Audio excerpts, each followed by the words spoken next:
பிரியமானவர்களே, இயேசு கிறிஸ்து நாமத்தினாலே உங்கள் எல்லாவரையும் இந்த 7ஆம் மாதம் 7ஆம் தேதியில் 7ஆம் தேதியின் ஆசீர்வாதம், 7ஆம் மாதத்தின் ஆசீர்வாதம், 7ஆம் நாளின் ஆசீர்வாதத்தை நீங்கள் சுதந்திரித்துக் கொள்ளும்படி இயேசு கிறிஸ்து நாமத்தில் உங்களை வாழ்த்தி நான் ஆசீர்வதிக்கிறேன்.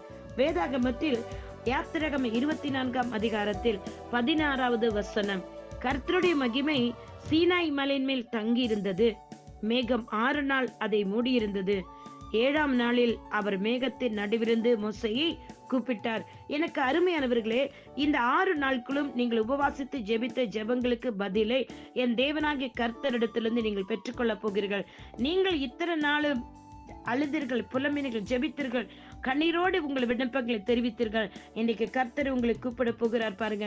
இந்த 7வது நாள் என் இயேசு கிறிஸ்து உங்கள் அறைகளுக்குள் வந்து, என் மகளை, என் மகனை கலங்காது என்று சொல்லி, உன் ஜெபமும் விண்ணப்பம் கேட்கப்பட்டது என்று சொல்லி, உன் பாவங்கள் மன்னிக்கப்பட்டது என்று சொல்லி மோசையோடு தேவனாய் கர்த்தர் அவர் பேசினது போல உங்களோடு கூட நம்முடைய கிறிஸ்து இயேசு பேச போகிறார். பிரியமானவர்கள், ஏனென்றால் அவர் அக்கினியா இருக்கிறார். உங்களுடைய பாவங்களை எல்லாம் அவர் அக்கினியினால் சுட்டரித்து போட்டு விட்டார். கிறிஸ்துவின் ரத்தத்தினால் கழுகப்பட்டு விட்டது.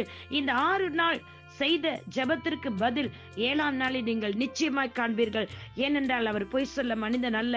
என் தேவனாய் கர்த்தருடைய அந்த 7 குணாதிசயங்கள் இன்றைக்கு உங்களுக்காக அவருடைய குணாதிசயங்களை உங்களை வழிநடத்த போகுது. பிரியமானவர்களே, யாத்திராகமம் 34ஆம் அதிகாரம் 6லிருந்து 7 வரைக்கும் வாசித்திருக்கிறீங்களா?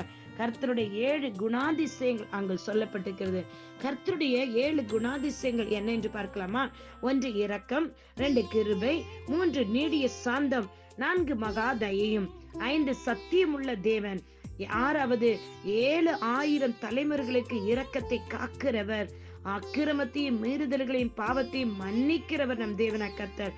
7வது குற்றவாளியை குற்றவானாக விடாமல் பிதாக்கள் செய்த அக்கிரமத்தை பிள்ளைகளிடத்திலும் பிள்ளைகளுடைய பிள்ளைகளிடத்தில் 3ஆம் 4ஆம் தலைமுறை மட்டும் விசாரிக்கிறவர் என்று சொல்லி கர்த்தருடைய 7 குணாதிசயங்கள் இதில் சொல்லப்பட்டிருக்கிற அருமையானவர்களே.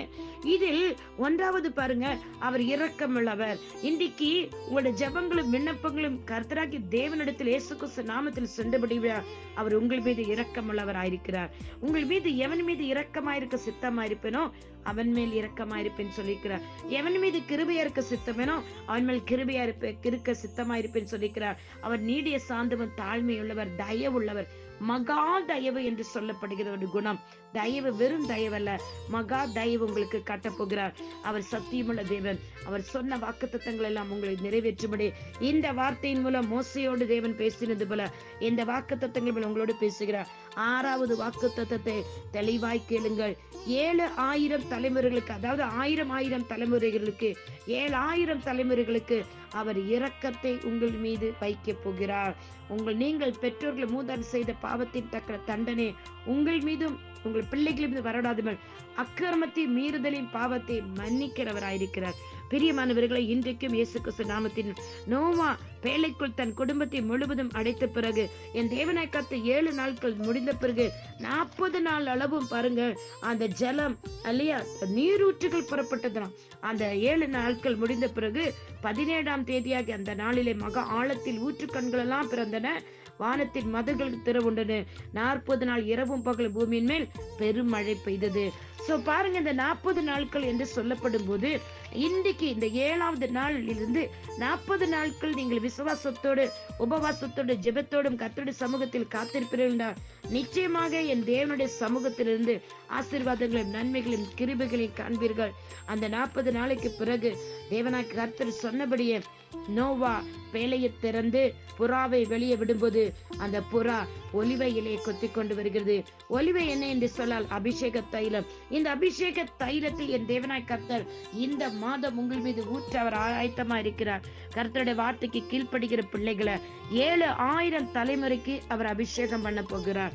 கர்த்தர் இந்த இடத்துல மோசே என்ன சொல்றாரு பாருங்க, கர்த்தருடைய கண்கள் அவருடைய பட்சிக்கிற அக்கினியை போல் இருந்ததா, அந்த அக்கினிக்கு முன்பாக மனிதர்கள் நிற்க முடியாது. வெளிப்படுத்துற விசேஷத்திலும் சொல்லப்படுகிற இயேசு கிறிஸ்துவின் கண்கள், கர்த்தருடைய கண்கள் அக்கினி ஜோலையா இருந்தது. இந்த 18ஆம் வசனம் சொல்லுது, மோசே மேகத்தின் நடுவிலே பிரவேசித்து மலையின் மேல் ஏறி இரவும் பகல் 40 நாள் மலையில் இருந்தார். அதே போலதான் எனக்கு பிரியமானவர்களே, நோவா குடும்பம் 40 நாள் பிள்ளைக்குள் இருந்தது. மோசே 40 நாள் கர்த்தருடைய சமூகத்தில் போய் இரவும் பகலும் இருந்தார். இன்றைக்கு இந்த வார்த்தை கேட்கிற உங்களை ஒவ்வொருவரும் என்னை உற்சாகப்படுத்துகிற 40 நாட்கள் நீங்கள் உபவாசம் பண்ணி ஜெபிங்க. இந்த 40 நாட்களிலும் தேவனாகிய கர்த்தர் பரலோகத்தின் சித்தத்தின்படி உங்களுக்கு எல்லா நன்மைகளையும், கிருபைகளையும், சமாதானத்தை, சந்தோஷத்தையும் அவர் வைத்திருக்கிறது அத்தனை நீங்கள் பெற்றுக்கொள்ள போறீங்க. குழந்தையில்லாத மகளுடைய கர்ப்பங்களை கர்த்தர் குழந்தைகளை உருவாக்கி அந்த குழந்தைகளை பெற்றெடுக்க என் தேவனாகிய கர்த்தர் உங்களுக்கு உதவி செய்ய போகிறார். திருமண தடைகளை கர்த்தர் உடைத்து திருமணங்களை என் தேவனாகிய கர்த்தர் முடிவு செய்யும் நிச்சய தேதிகள், திருமண தேதிகள் நிச்சயிக்கப்பட போகுது. பிரியமானவர்களை, வேலைக்கு ஆயத்தமா இருக்கிற பிள்ளைகள், இன்டர்வியூ அட்டன் பண்ண பிள்ளைகளுடைய இன்டர்வியூலிருந்து உங்களுக்கு அழைப்பு வரப்போகுது இயேசுவின் நாமத்தினால. சம்பள உயர்வு கிடைக்காதவர்கள் சம்பளத்திலிருந்து கர்த்தருடைய கண்களின் தயவு கிடைத்து உங்களுடைய சம்பளத்தை எங்களை மீதி எடுக்க முடிய கர்த்தர் உதவி செய்ய போகிறார். பொல்லாத பலவீனத்து நாவினால் கட்டப்பட்டவர்கள், வியாதியினால் கட்டப்பட்ட அத்தனை பேரும் கர்த்தருடைய நாமத்தில் விடுவிக்கப்பட போகிறீர்கள் இந்த நாள் இயேசுவின் நாமத்தினால. 7வது நாளின் ஆசீர்வாதம் உண்டாக போகுது. உங்களுக்கு இயேசுவின் நாமத்தில் அற்புதம் நடக்க போகுது. அதிசயங்களை காணப்போகிறீர்கள். ஓ ரபா ரிஷிதி ரீபா, இயேசு கிறிஸ்து ரத்தத்தின் வல்லமையை மூடப்பட போறீங்க. அவருடைய ரத்தம் சிலுவையில் சிந்தப்பட்டது நிமித்தமாக நாம் மீட்கப்பட்டதற்கு அடையாளமாக இந்த நாளில் நீங்கள் உபவாசம் பண்ணி ஜெபிக்கும் பொழுது கர்த்தருடைய சத்தத்தை கேட்பது மட்டுமில்லாமல் கர்த்தருடைய கண்கள் இரக்கமும் உங்களுக்கு கிருபையும் கிடைக்க போகுது. கர்த்தர் தாமே உங்களை ஆசீர்வதிப்பாராக. உங்களுடைய சகோதரி evangelist Sheela Rosario. God bless you all. கர்த்தர் இந்த வார்த்தைகள் மூலம் உங்களை ஆசீர்வதிப்பாராக. ஆமென், ஆமென், ஆமென்.